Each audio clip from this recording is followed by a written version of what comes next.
Di tengah ketegangan meningkat di kawasan Timur Tengah, Iran meluncurkan persenjataan barunya pada Sabtu 3 Februari. Sistem rudal berpemandu dipamerkan di hadapan Komandan Militer Abdul Rahim Mousavi dan pejabat senior militer lainnya.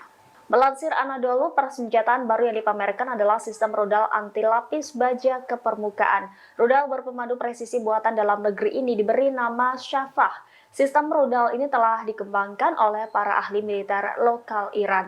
Senjata ini memiliki jangkauan hingga 20 km dan dapat digunakan untuk berbagai strategis taktis dan operasional. Media pemerintah Iran mengutip para pejabat mengatakan Shafah dapat dipasang di berbagai helikopter milik Iran. Selain itu, sistem rudal ini dapat dilengkapi dengan hulu ledak yang ditingkatkan. Tidak hanya itu, Shafah dilengkapi sistem pencarian dan pelacakan inframerah sehingga dapat memungkinkannya mencapai sasaran dengan presisi tinggi dalam berbagai kondisi iklim. Senjata-senjata lain yang juga ditampilkan dalam acara tersebut termasuk rudal jelajah jarak jauh, rudal berpemandu anti-tank, drone pengintai dan bunuh diri pengangkut tank super berat, sistem penglihatan malam Yosef buatan dalam negeri, dan sistem simulasi tempur.